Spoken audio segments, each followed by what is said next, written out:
The morning light slid through the curtains, soft and gold, painting the room in quiet promise. I stirred before I opened my eyes, feeling the weight of something I hadn't known in months. Peace. Darius's house breathed around me. Low hums, distant sounds. The rhythm of a life that didn't expect anything from me. The sheets still smelled faintly of rain and leather and something warm that felt like belonging. Downstairs, faint clatter, coffee cups, movement. Margaret's voice carried softly through the hall. "Morning, dear," she said when I appeared in the kitchen doorway. Her smile easy, her hands already busy at the stove. "You slept nearly 10 hours. That's a good start." Darius sat at the island, coffee in hand, sunlight turning his gray eyes silver. He didn't speak at first, just watched me with that same quiet awareness he always had. No demand, no question, just presence. "Hungry?" he asked finally, his voice low, the kind that felt like it came from deep in the chest. "Starving," I admitted, surprised by how true it was. Margaret set a plate before me, pancakes stacked high, berries glistening on top, butter melting slow into the warmth. It smelled like comfort, like home after a storm. I took a bite. Sweet, soft, simple, and something inside me cracked open. Tears surprised me. Quiet ones, nothing dramatic. Just the kind that spill when your body remembers it's safe. Darius didn't rush in with words. He simply reached across the counter, his hand close enough to offer comfort, but not touch unless I wanted it. That unspoken restraint meant more than any speech. "It's all right," he said after a moment. "You don't have to be fine every minute."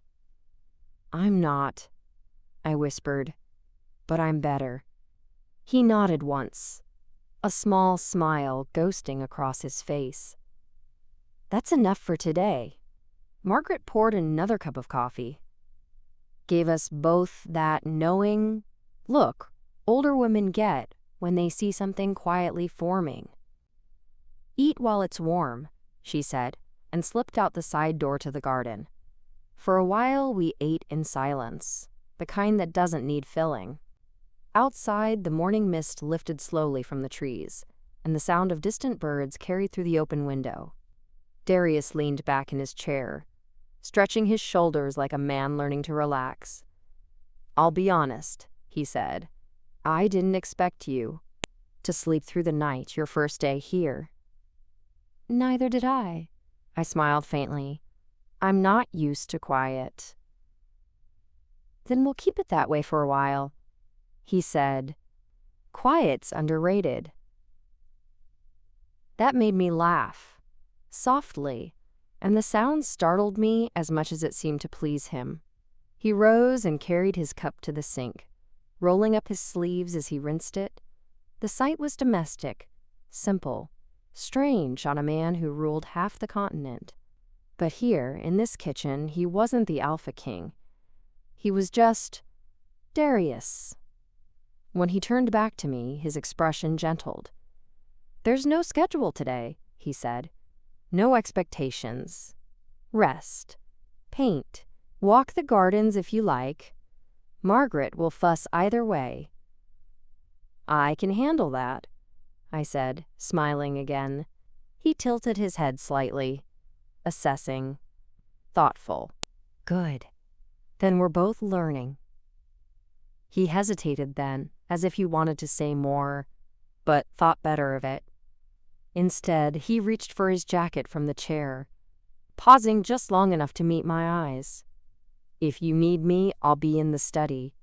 I watched him go, the measured confidence of his stride, the quiet authority in every movement. It wasn't dominance, not anymore. It was something steadier, protective, maybe even tender.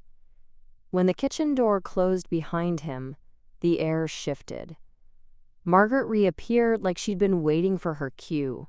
She carried a soft wool shawl and draped it gently around my shoulders. "You'll catch the morning chill if you stay in here too long," she said. "Come, let's walk to the greenhouse." I followed her through the back door, down a stone path that curved between trimmed hedges and dew-laced roses. The air smelled clean, earth and rain and faint jasmine. The greenhouse waited ahead, glass catching the light like water. Inside, warmth met us instantly, along with the scent of mint and soil. Margaret moved among the planters like she owned the place, which, in her way, she did. She plucked a leaf from a basil plant and rubbed it between her fingers. "Smell that," she said, holding it toward me. "Fresh. Real. Nothing fake survives long here." I smiled at that. "You sound like you're talking about more than herbs." Her eyes twinkled. "Maybe I am." We walked slowly between the rows, her hand occasionally brushing a stem, a leaf, a bloom. It was the sort of care that only comes from someone who's stayed long enough to know what each plant needs. She glanced at my belly then, not unkindly. "You're showing more this week." "I know," I said softly, resting my hand there. "It feels heavier lately." "That's good," she said. "Means the pup's growing strong. You just keep eating, resting, and letting yourself be looked after." "I'm not used to being looked after." "Then it's about time you learned." She smiled, warm and certain. "Everyone deserves to be cared for, dear. Especially the ones who were told they didn't." The words sat with me. Heavy but gentle. Truth wrapped in kindness. We tended herbs for a while longer, quiet filling the spaces where fear used to live. When we finally stepped back into the open air, the sky had brightened fully, blue stretching wide over the gardens. I could hear Darius's voice faintly from inside, speaking to someone on the phone, measured and calm. Even from here, that sound steadied me. I didn't understand what we were building yet, not fully, but as the breeze brushed my hair and the pup shifted beneath my palm, I realized I didn't need to. For now, it was enough to be here, alive, safe, and maybe for the first time, wanted. The stairs creaked softly under my feet, the kind of sound that belongs to an old house that's used to secrets and slow mornings. The air up here was cooler, smelling faintly of oil, paint, and paper, and something floral that lingered from the open balcony doors. Light poured across the floor, thin and gold, catching dust that floated like snow. The art studio was exactly how I'd left it yesterday. Brushes, resting in jars, colors still damp on the palette. I stood at the window for a while, letting my eyes travel over the mountains in the distance. Their slopes were still washed in morning haze, soft and endless. And I thought of how far I'd walked before ending up here. The pup kicked once, gentle, steady, like they were reminding me I wasn't alone anymore. I smiled, pressing my hand against the movement. "You're safe now," I whispered. "We both are." The door opened behind me, quiet, and Darius stepped in. He wasn't wearing the suit jacket from earlier, just a dark shirt with the sleeves rolled, casual, almost human. "I wondered where you disappeared to," he said, voice low, unhurried. "I needed the light," I said, nodding toward the window. "It's perfect here." He crossed the room, his footsteps soft against the wood, until he was beside the easel. His gaze lingered on the half-finished watercolor, the one of the garden below. "You've been painting," he said, not as a question, more like a quiet approval. "I used to paint every day," I replied. "Before everything." The words slipped out before I could stop them. He didn't ask what everything meant. He only said, "Then it's good to have it back." For a moment, we just stood there, side by side, watching the light stretch over the canvas. I noticed his hand twitch slightly, like he wanted to reach out, but didn't. The restraint felt more intimate than touch. Then he turned away, moving toward a cabinet against the wall. "I wanted to show you something," he said, pulling a small, leather-bound book from the shelf. He offered it to me. Worn edges, gilded title faded by years. "It's a first edition," he said. "I found it years ago in a London market. Thought it was lost." I opened the cover carefully, the smell of old paper rising like memory. "Why show me this?" I asked. He met my eyes, steady, calm. "Because I think things worth saving should be shared." Something in my chest tightened. "You collect books?" He smiled faintly. "Among other things." I laughed quietly. "You surprise me." "Good," he said. "Keeps life interesting." We lingered there, him watching me read the first page, me pretending not to notice. The words on the page blurred, not because I didn't understand them, but because my mind was too full. "Would you like to keep it for a while?" he asked suddenly. I blinked. I couldn't. "It's rare, valuable." He shrugged. "So are second chances." The sentence landed deep. Before I could answer, Margaret's voice called faintly from below. "Lunch in half an hour." Darius smiled, slow and quiet. "You see, she runs the real kingdom here." I grinned back. "I believe it." He turned toward the door, pausing halfway. "When you finish your painting," he said, "bring it downstairs. I'd like to see how you see the world." I nodded. "And what if it's not good enough?" He tilted his head, that faint curve at his mouth returning. "Then we'll hang it anyway." When he was gone, the room seemed to hum with something unspoken. I set the book gently aside and lifted my brush, the colors waiting patiently on the palette. The strokes came easier this time, smoother, freer. I painted the garden as it was now, alive, touched by light, not the empty, cold landscape that used to haunt me. Every brushstroke felt like breathing again. The minutes slipped by quietly, the sound of rain beginning outside. By the time I stepped back, the piece was nearly finished. Softer than my old work, but it felt honest. Margaret knocked lightly before peeking in. "Still at it?" she said. "Almost done," I replied. I lost track of time. "That's a good sign," she said, smiling. He was right. This place suits you. I looked at the painting again. The blues, the greens, the faint gold where the light hit the leaves. Maybe it did suit me. Maybe I was starting to belong here without realizing it. Margaret crossed the room and studied the canvas beside me. "That's lovely," she said softly. "Gentle. Hopeful." "Hopeful," I echoed, tasting the word. I'd almost forgotten what that felt like. "Then don't forget again," she said simply. Her gaze softened as it drifted toward my belly. "The pup likes it here too," she added. "You're calmer. They can feel that." I smiled. "You really believe that?" "Oh, I know it. Babies are smart. They listen long before they open their eyes." She patted my shoulder once, then nodded toward the stairs. "Come down when you're ready." He's pretending not to be curious, but I can tell he's waiting to see it. I laughed. "I'll be down soon."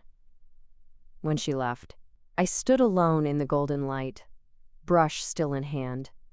The house creaked faintly around me, wind shifting the rain against the window.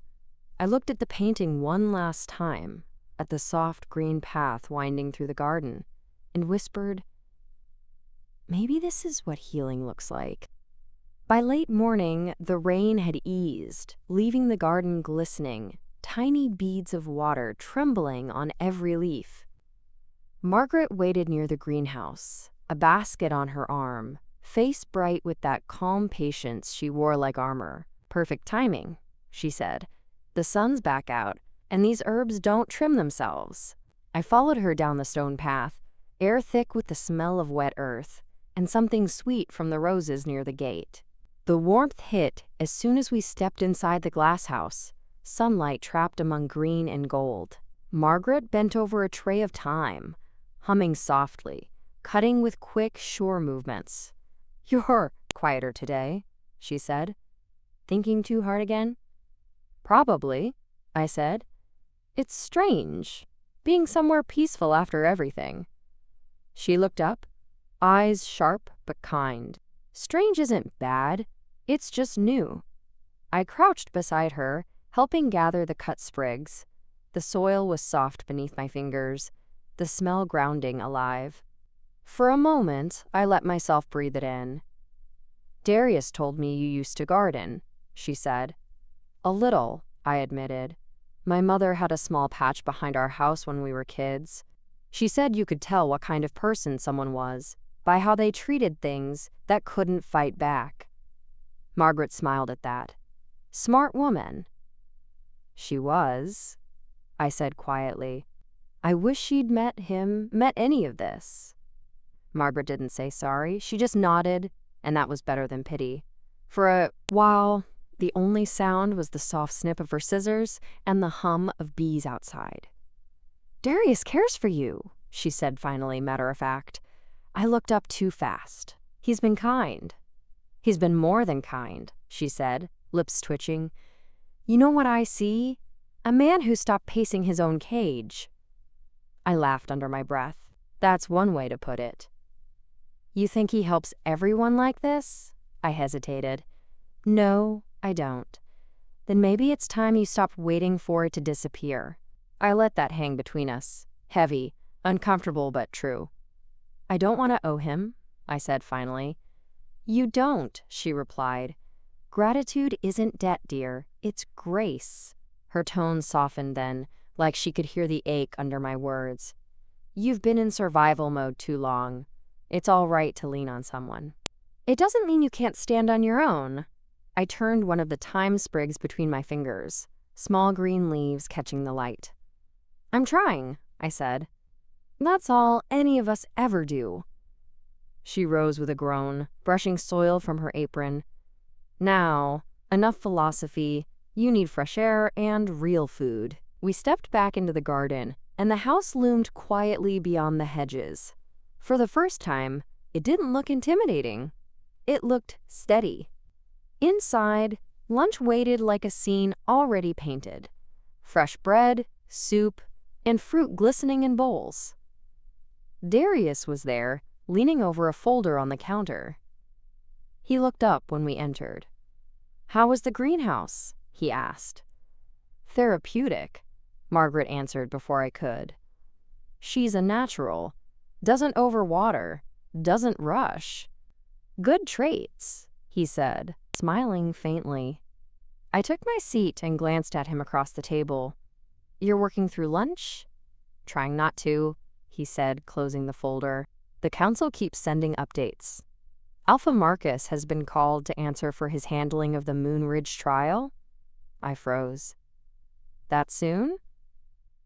"Next week," he said. "They want a full review." Margaret shot me a look that said not to let it ruin the meal. Well, then he'll finally have to answer for himself. But my appetite had faded as quickly as it came. "What happens to his pack?" I asked. Darius leaned back in his chair, thoughtful. "If he's found unfit, they'll appoint an interim alpha. The pack will survive. It's you I'm worried about." "Me?" "When news spreads," he said. "Your name's tied to theirs. People will talk. I've been talked about before," I said, forcing a small smile. "Not like this?" His voice softened.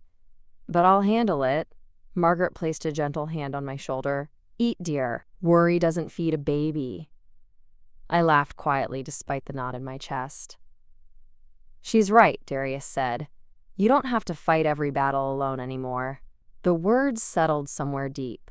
Not a command, not a rescue, just an offer. We ate mostly in silence after that, but it wasn't uncomfortable. Outside, sunlight broke through again, throwing patterns across the table. When Margaret excused herself, Darius poured more water into my glass. His hand brushed mine for half a second, deliberate or accidental. I couldn't tell. It left warmth behind, steady and distracting. Do you ever stop being protective? I asked lightly. He smiled, slow, amused.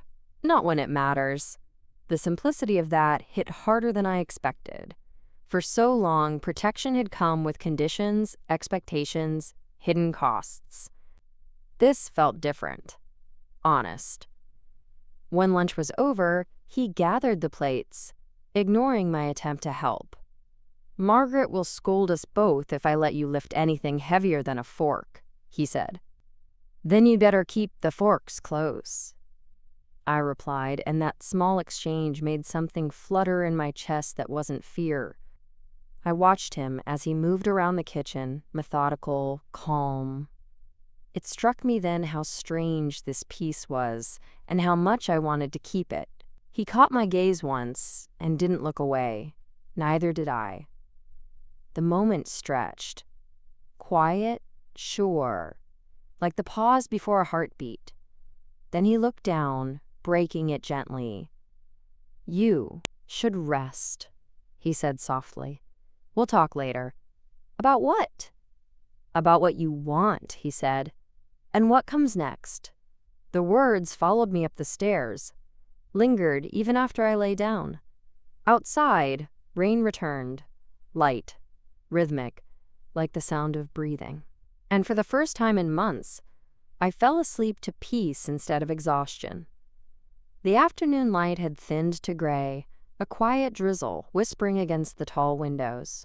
Darius sat behind his desk, head bent over a spread of papers, the fire snapping low beside him. I hesitated in the doorway, fingers brushing the frame, unsure if I should disturb him. He looked up before I could decide. Come in, he said softly. You're not interrupting. I crossed the room, the air thick with the scent of rain and wood smoke, and stopped a few steps. From the desk, he gestured toward the chair opposite him. Sit, please. I sank into the leather seat, eyes flicking to the papers before him. They were marked with seals I recognized from hearing them whispered about in the old pack, the Council of Kings. They've called for a full review, he said without preamble. Alpha Marcus has been summoned to account for the exile ruling and the deaths linked to your brother's actions. My breath caught. So it's happening. He nodded once. It is. I stared at the fire for a long time, the crackle filling the silence between us. What will they decide? I asked. That depends on what Marcus says, Darius replied. And what I tell them, I frowned. You're going? I am the regional authority, he said. It falls under my jurisdiction to report. His gaze softened then. But I won't let them drag your name through it again. I'm already tied to it, I said quietly. No ruling will change that.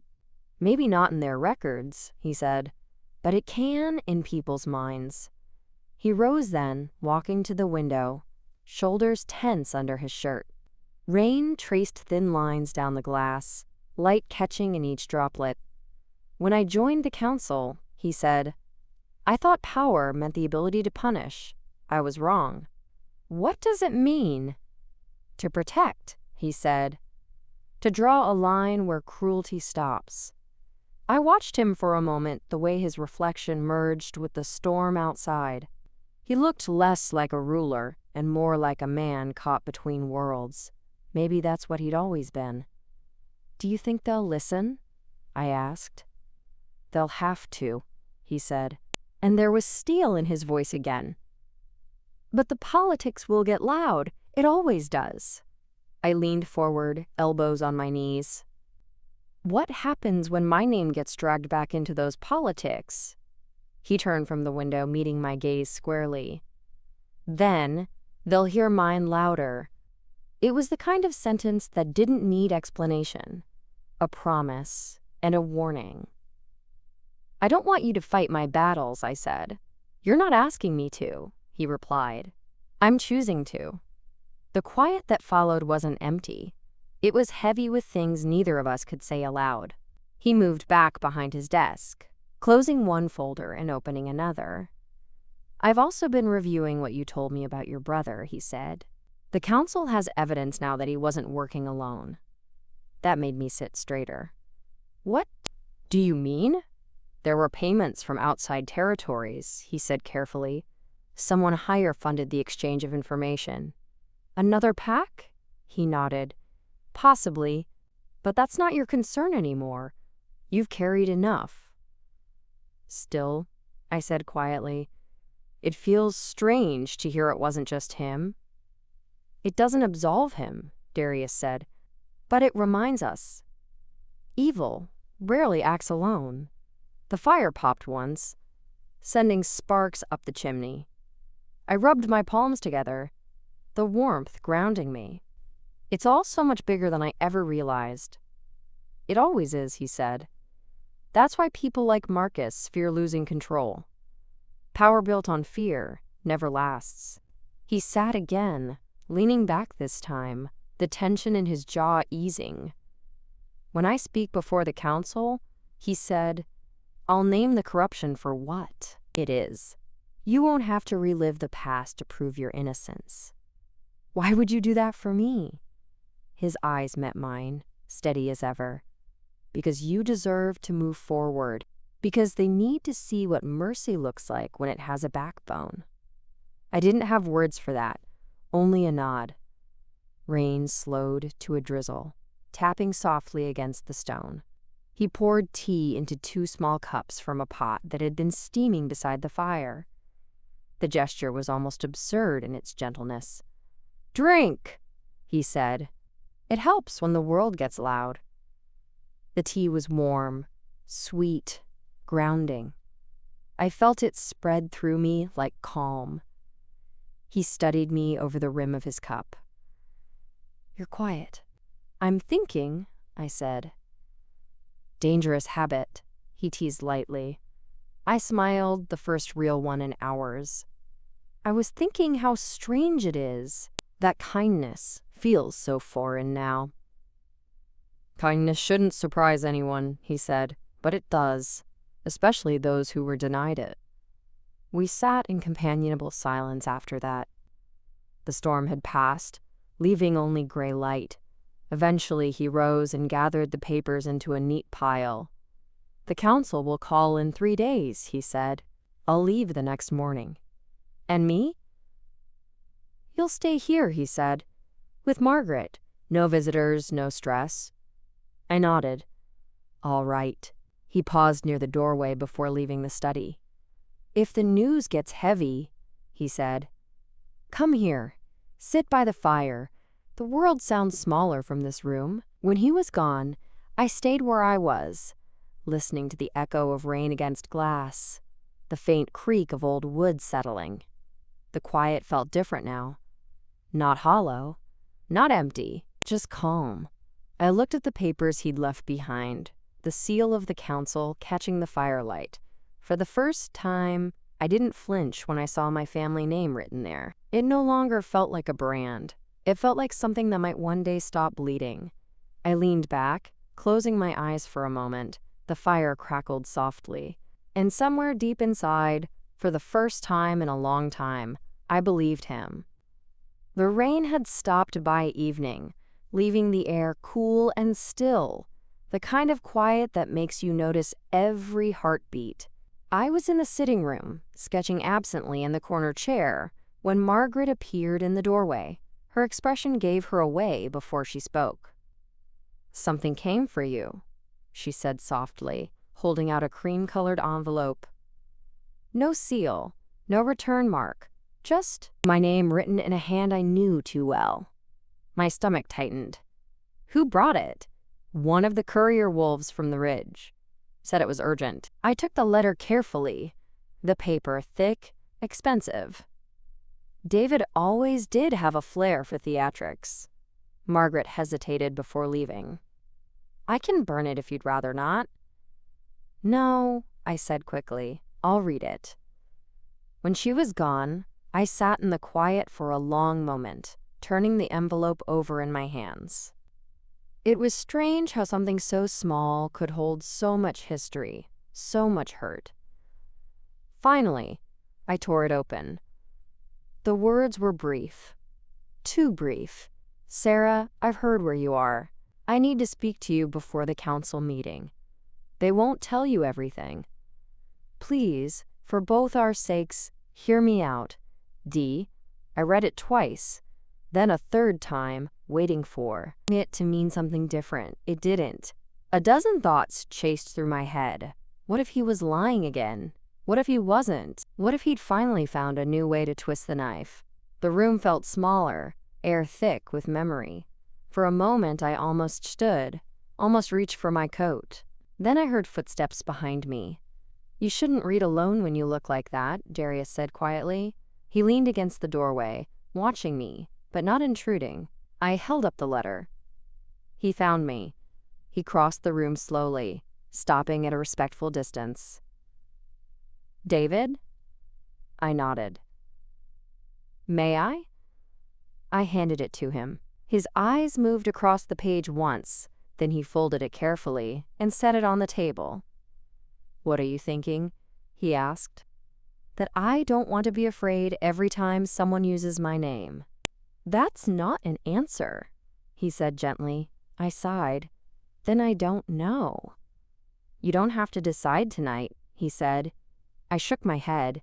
No, I do. He waited, silent, patient. I'm not meeting him, I said finally. Not now, not ever. He doesn't get another chance to rewrite what he broke.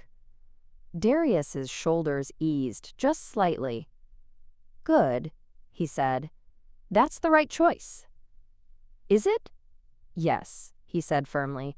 Forgiveness is an ode, especially to those who weaponize it. That made me look up. You sound like you've lived that truth. I have, he said simply. The quiet stretched again, softer now. He moved to the sideboard and poured 2 glasses of water, setting one in front of me. What do I do with the letter? I asked. Whatever helps you breathe easier, he said. Burn it. Keep it. Tear it. To dust. You get to choose how your story ends. I stared at it for another long second, then folded it once, twice, and dropped it into the small fire behind him. The flames caught instantly, curling the paper into black lace before it vanished. The room filled with the faint smell of smoke, clean, final.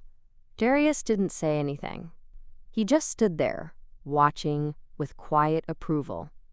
When it was done, I exhaled slowly, the first deep breath I'd taken all day. It's strange, I said. I thought it would feel heavier. Freedom rarely does, he said. I smiled faintly. You always know what to say. No, he said. I just know when to stop saying it. That made me laugh quietly. And it felt good. He moved closer, not to touch, just close enough that I could feel his steadiness. When the council meets, he said softly, this will come up. If they ask, I'll handle it. You don't need to speak for him again. I wouldn't, I said. Good. He turned toward the fire, then gazed distant. For what it's worth, he added, you did the right thing. Every time you refuse to go back, you choose the life that's trying to meet you. The sentence landed deep. I tucked it away, somewhere private. After a moment, he nodded toward the stairs. Get some rest. The worst of it's behind you. I wanted to believe that. Maybe I even did. When I reached my room, The night air smelled faintly of smoke and rain. I stood by the open window for a long time, watching the last curl of gray drift upward into the dark. Below, I could see Darius walking across the garden toward the study, head bowed, coat catching. The light from the windows. Even from here, he looked like something solid, like a promise that wouldn't break. I whispered softly to the quiet room. He doesn't get to own me anymore. The words weren't for David. They were for me, and for the first time, they felt true. Night came quiet. Cool air drifting through the open window, the kind that hums against the curtains and smells faintly of rain. I'd been reading in bed, one hand resting absently on my stomach, when the first sharp pull hit low and deep. It wasn't pain exactly, more like a tightening that stole my breath for a moment. Then another. I sat up slowly, breathing through it, willing it to pass. Just the pup moving. I whispered to no one. Just moving. But when the third wave came, harder this time, my hand trembled. The book slipped to the floor. I swung my legs over the side of the bed, standing carefully. The room tilted once, twice, then steadied. It wasn't panic yet, not quite, but close. The hallway was dim, lamps burning low. I made it halfway to the stairs before a familiar voice came from below. Sarah? Darius. He was already halfway up before I could answer. His steps quick, controlled. What's wrong? He asked, reaching the landing. I tried to sound calm. I think something's happening. Tightening, low. He didn't hesitate. One arm around my waist, the other steadying my elbow. Come. Sit, he said quietly. We made it back to the bed. He eased me down carefully, his movements efficient, but gentle. Margaret appeared moments later, barefoot, robe tied hastily, eyes alert but calm. She's early, Darius said. Maybe, Margaret replied, or maybe the little one's just practicing. She knelt beside me, her hands sure as she felt the rhythm of my breathing, then the stillness of my belly. It's not labor, she said after a moment. Just strain. You've been through too much, love. The body holds it all until it can't. I nodded, relief flooding in slow. It felt real. It was, she said softly. Fear always is. Darius exhaled, quiet, controlled, but his jaw stayed tight. I should have had the healer check earlier, he muttered. Margaret shot him a look that stopped him mid-step. She doesn't need a healer, she needs rest, tea, and someone who doesn't look like he's about to declare war on her pulse. That earned the faintest twitch of a smile from me. I'm fine, I said. Really? He sank. To the edge of the bed anyway, elbows on his knees, head bowed. His fingers brushed mine once, barely there. I should have been closer. You were, I whispered.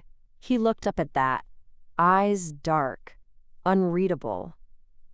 Margaret busied herself with the kettle by the hearth.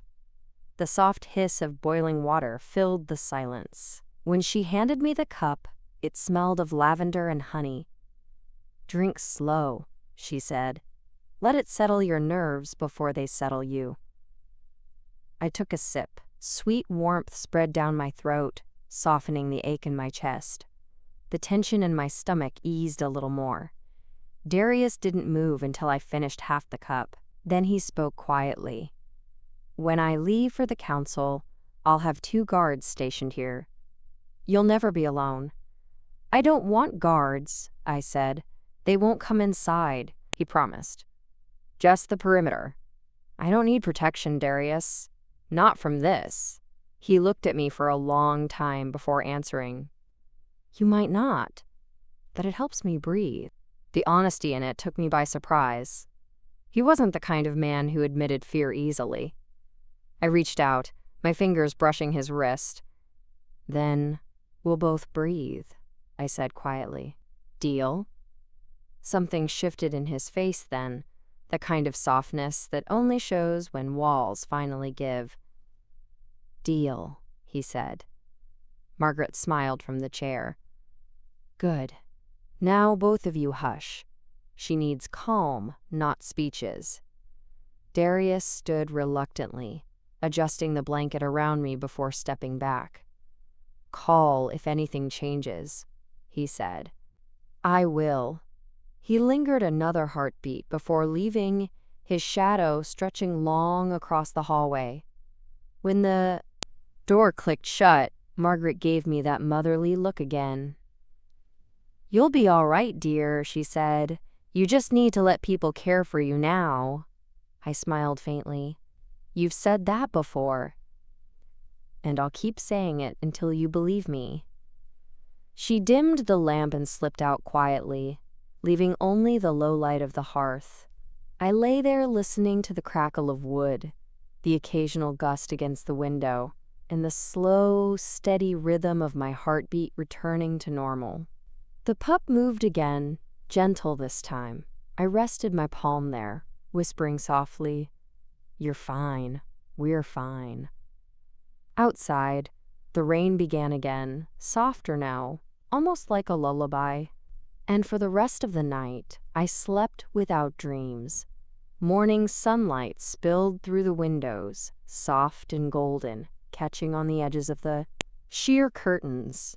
The air felt new again, washed clean by the night's rain. I woke slow, not from pain this time, but from warmth. The tightening from the night before had faded, leaving only a dull ache that reminded me how close everything was now. Downstairs, the smell of coffee drifted through the hall. Margaret was humming somewhere in the kitchen. And out on the terrace, Darius's voice carried low, calm, familiar. I pulled on my robe and stepped out. The world beyond the doors was still damp, light glinting off every leaf like glass. He stood at the railing, mug in hand, eyes on the horizon. When he heard the door, he turned, expression softening instantly. "Morning," he said. "Morning," I echoed. "How long have you been up?" "An hour. I like the quiet before the calls start." I smiled, faintly. "You sound like someone preparing for battle." He huffed a quiet laugh. "That's one way to put it." I joined him by the railing, breathing in the scent of wet earth and mint. For a long time we didn't speak. Just listened to the slow drip of water from the eaves and the soft rustle of the trees below. He finally broke the silence. "The council meets tomorrow." I nodded. "You leave today?" "Before noon." I traced the rim of my mug with a thumb. "Do you ever get tired of being strong all the time?" He looked over at me, that faint, thoughtful squint in his eyes. "Yes," he said honestly, "but I don't know another way to be." "That sounds lonely."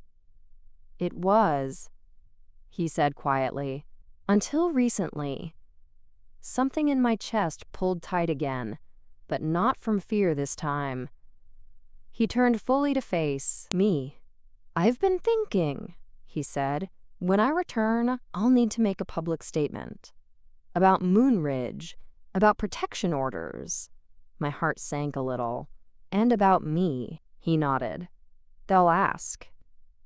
"Then say whatever you must," I said softly. "I don't need my name cleared in front of strangers." "That's not the point," he said. "I want to choose how they see you. With truth. With respect." I shook my head gently. "People will believe what they want. Let them." "Then let me believe something different," he said, and his voice dropped lower. "Let me tell them you're under my protection, officially." The words hung there between us, heavy with more than just politics. "You mean, announce it?" I said slowly. "I mean, courtship," he replied, eyes steady. It will quiet the council's questions. It will give you a shield no one can challenge. I looked away toward the garden. The roses had started to bloom again, pale yellow against the dark soil. Would it just be for that? I asked. His answer came slow, deliberate. No. I met his eyes again. There was no hesitation in them. Only truth. And something older than that. I don't want to make choices out of fear, I said softly. Not anymore. Then don't, he said. Say yes because it feels right. Say no if it doesn't. Either way, you'll be safe. I exhaled, long and uneven. Could I think about it? As long as you need, he said. Though Margaret will start planning before you finish your sentence. That made me laugh, and the tension broke just a little. He smiled too, small and real. That's better. You look more like yourself when you laugh. I barely remember who that is, I admitted. Then we'll find her, he said.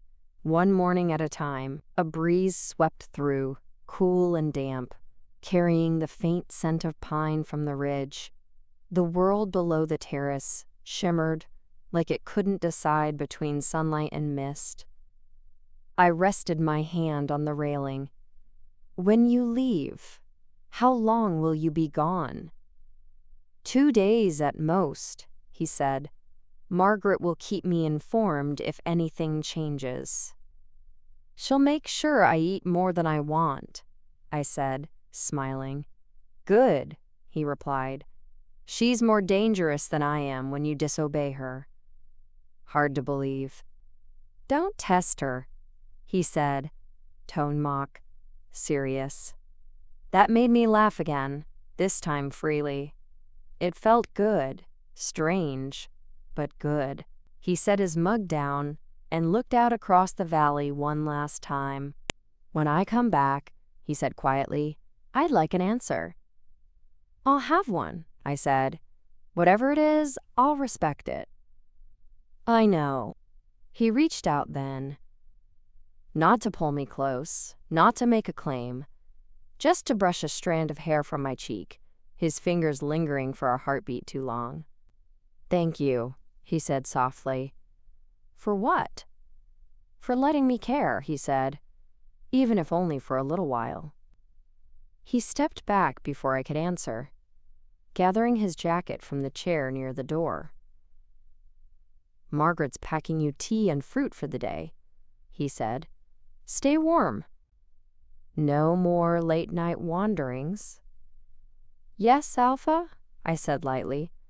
That earned me a quiet laugh as he opened the door. When it closed behind him, the air felt heavier again, but not empty. I walked back to the railing, watching him cross the courtyard, toward the waiting car. He looked up once before getting in. Even from here, I could see the small nod he gave me, silent reassurance that he'd return. When the car disappeared down the winding road, I whispered to the stillness, I think I already know my answer. The words hung in the warm air, unhurried, sure. And somewhere inside me, the pup turned once, then settled. The evening crept in slow shadows, stretching long across the walls, the kind of quiet that makes you notice your own heartbeat. I sat in the studio again, brush still in hand, though I hadn't touched paint in an hour. Outside, the last light of day melted behind the ridges, orange fading to blue, blue to gray. Darius had been gone since noon. The house felt different without him, still safe, but hollow in small ways. Every sound seemed louder, the ticking clock, the creak of wood, the sigh of the wind through the balcony doors. Margaret had gone to bed early. She left tea and a note on the counter. Sleep well. No worrying until morning. I smiled when I read it, as if worry ever kept a schedule. I set the brush down and walked to the window palms resting against the cool glass. Far below, The lights of the village blinked faintly through the mist. I wondered if anyone there knew what tomorrow meant. How a single meeting in a city far away could tilt the lives of so many. The thought sent a chill through me, but it wasn't fear, not the kind that used to swallow me whole. It was something else, something smaller, like remembering pain after it's healed. I made my way to the sitting room, lighting the small lantern. By the hearth, the fire caught slow, crackling soft as it grew. I sank into the armchair where he'd sat the night before and let the warmth find me. His scent still lingered faintly in the fabric, cedar, smoke, and something I couldn't name. It made my chest ache in a way that wasn't sadness, just awareness. I thought about the way he looked at me that morning on the terrace. Steady, unflinching, like he saw something worth believing in, even when I couldn't. That kind of gaze stays with you. It lingers, even when the man is miles away. The fire hissed as another log shifted. I pulled the blanket tighter around my shoulders and whispered, "You better be careful with those words tomorrow." It wasn't a prayer. It was a promise. Half for him, half for myself. The door creaked faintly. I turned, half expecting Margaret, but no one was there. Just the sound of the wind pressing against the glass. I exhaled slowly and closed my eyes. Memories slipped in through the cracks of quiet. David's voice. My brother's anger. The night everything broke apart. For years, those ghosts came dressed as dreams. Tonight, they felt smaller, less sharp. Maybe because Darius had given them names. Truth, justice, consequence. Once a thing is named, it loses power. I opened my eyes again and stared into the fire. The flames danced lazy, curling like ribbon in the low light. Each flicker reminded me of his hand brushing mine, the pause between words, when he wasn't sure if he should touch me. The restraint was almost more intimate than the touch itself. I whispered into the empty room. Why does quiet feel louder? After kindness? The pup shifted inside me, gentle, slow. I smiled faintly. I know. You miss him too. Somewhere outside, a wolf howled, long and low, echoing through the valley. Not a threat, just a call. It made something deep in me answer, even if only in silence. I leaned back, eyes heavy. The warmth from the fire pulled me under thoughts, softening into the kind of peace that doesn't ask for permission. When I woke again, the fire had burned low. A thin beam of moonlight crossed the room, silver and still. I pulled the blanket closer and looked out the window. The moon hung full and pale above the ridges, bright enough to paint the whole world in white. It reminded me of that first night he'd found me, cold, broken, half convinced I wouldn't see morning. He'd carried me through a storm that should have swallowed us both. I didn't know then what it meant for the moon to choose. Maybe it wasn't about fate at all. Maybe it was about survival and who you let stand beside you when the world falls apart. The thought lingered, warm and certain. I closed my eyes again, and somewhere between one breath and the next I whispered, "Hurry back." The house held the words quietly, like it understood. And outside, the wind softened, the wolves fell silent, and the night stayed kind. Sunlight poured through the tall windows, spilling over the edge of the bed, bright and steady. I woke to the sound of voices downstairs, low, purposeful, familiar. For a moment, I thought it was a dream. Then his scent reached me, cedar and steel and warmth. Darius was home. I didn't rush down. Instead, I sat there for a moment, breathing in the truth of it. He'd come back. He'd done what he said he would. And now, everything was about to change. When I finally descended the stairs, he was waiting by the fireplace. The coat was gone, the suit replaced by a dark sweater and jeans. He looked tired, older maybe, but in the way men do when they've carried a kingdom on their shoulders and survived it. His eyes found mine instantly. "Morning," he said, voice roughened by travel and lack of sleep. "Morning," I whispered back. "You're early. Couldn't stay away." The words were simple, but they landed somewhere deep. Margaret appeared from the kitchen, wiping her hands on her apron. "You two can talk after breakfast," she said. "She needs to eat, and you need coffee strong enough to fix that mood." Darius smirked faintly. "Yes, ma'am." We sat at the table together. The morning light made everything sharper. The silverware, the steam rising from the mugs, the way his thumb traced small circles on the handle as if to keep his hands busy. I waited until Margaret left the room before I asked, "How did it go?" He leaned back slightly, expression unreadable. "Better than expected, worse than I hoped." "That sounds like politics." "It is." He took a slow sip, then looked up at me. "The council has stripped Marcus of his alpha title." I blinked. "Completely?" He nodded. "His lands will be reassigned. The verdict cites negligence and cruelty toward a bonded Omega. Your exile has been nullified." For a heartbeat, I couldn't speak. The words hung there, impossible and heavy. Then it hit me all at once. The freedom, the vindication, the sheer relief of not being branded a traitor sister anymore. "I don't know what to say," I managed. "You don't have to," he said softly. "It's done." He pushed a folder across the table. Inside were sealed documents, official, stamped, and signed. "Your name is cleared, your rights restored. You could go anywhere now." Anywhere. The word "should" sounded like a door opening, but instead it felt like a thread tightening. "Is that what you want?" he asked quietly. I looked up at him. "What do you want?" He exhaled slowly, setting his mug aside. "What I want and what I should ask for aren't always the same thing." "Then forget what you should," I said. "Tell me what you would." He studied me for a long moment.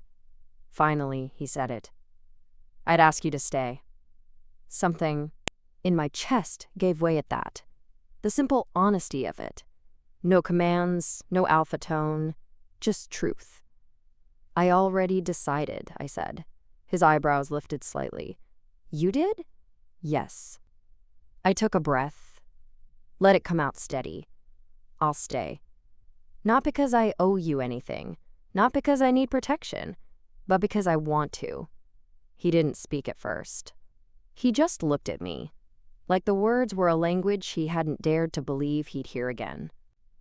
Then, slowly, he reached across the table, his hand covering mine, firm and warm. "Then it's settled," he said softly. I smiled. "You still have to make it official." A faint grin tugged at the corner of his mouth. "You're sure?" "I'm sure." He stood, circled to my side, and offered his hand. When I took it, he pulled me gently to my feet. "Then come with me," he said. We walked out onto the terrace, the same one where he'd first asked the question. Morning mist clung to the air, sunlight breaking through in soft beams. Darius took a deep breath and looked skyward. "I'll have to make a public statement before noon," he said. "I'll call the council myself. Tell them Sarah Collins stands under my courtship protection, and that any wolf who questions it answers to me directly." "That sounds very regal," I teased. He smiled faintly. "It's meant to." I looked out over the garden, the roses glistening from dew. "Then let them know," I said. "Let them all know." He turned to face me, gray eyes catching the light, a trace of disbelief still lingering there. "You're certain?" I nodded once. "I've spent too long hiding. I'm done pretending I'm not worth standing." "Aside." He stepped closer, his hand rising slowly to touch my cheek. "Then we stand together." For a moment, neither of us moved. The world narrowed to the space between our breaths. Then, finally, He leaned in, just enough for his forehead to rest against mine. No claim, no command, just promise. And for the first time since leaving Moonridge, I didn't feel like I was surviving. I felt like I was beginning. The announcement came at dusk, when the sun dipped low and the world balanced between gold and shadow. Margaret stood near the study doors, wringing her hands the way mothers do when they're proud and worried at the same time. Darius stood by the window, phone pressed to his ear, voice calm but carrying weight. I didn't need to hear the words to understand what he was saying. It was all there in his tone, measured authority, quiet conviction, and that hint of iron that made men listen. Somewhere out there, across packed territories and council chambers, the story of Sarah Collins was being rewritten. When he ended the call, he didn't turn right away. He just stood there, staring out across the twilight fields, his shoulders easing for the first time since I'd known him. "It's done," he said finally, voice soft but steady. "That's it?" He turned toward me. "That's it." I let the words settle between us, warm and unreal. The whole world could still whisper if it wanted to, but it couldn't touch us now. He walked over slowly. Not the Alpha King now. Just the man who'd carried me out of a storm and refused to let me fall again. For a long moment we didn't speak. The air between us was thick with everything we hadn't said.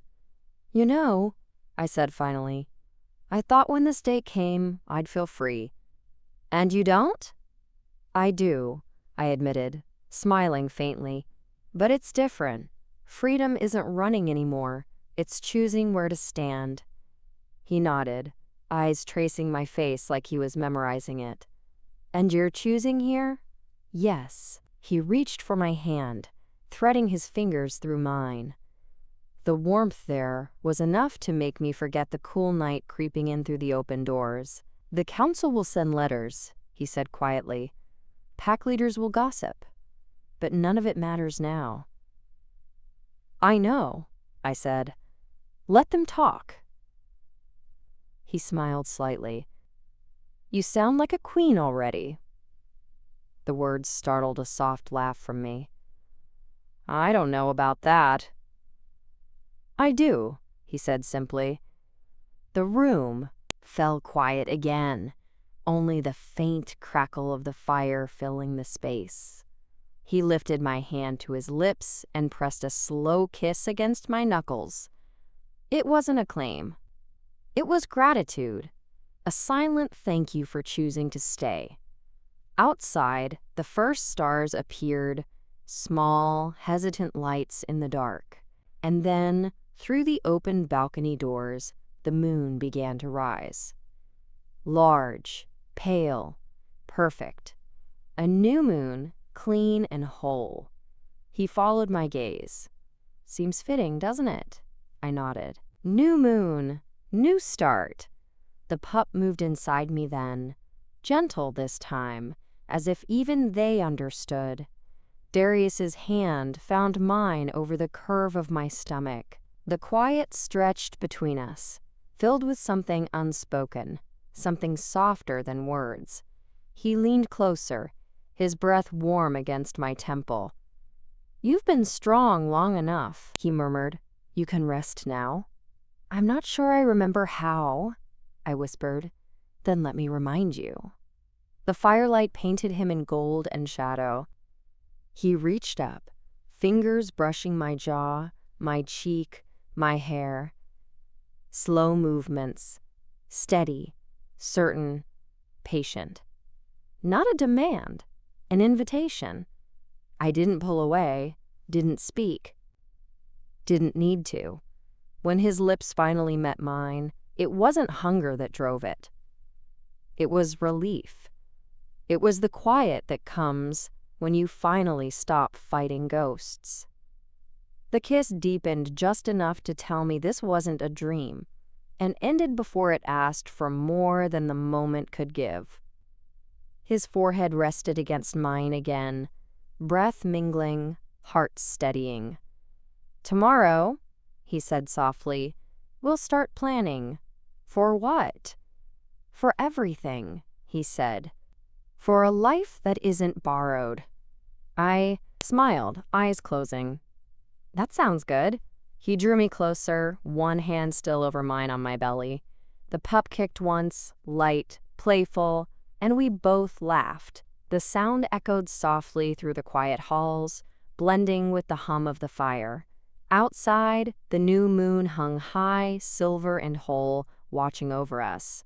And for the first time in a long time, the world felt exactly right. Not perfect, not promised, just right. I whispered against his chest, half to him, half to the night. We made it home. And the world, it seemed, agreed.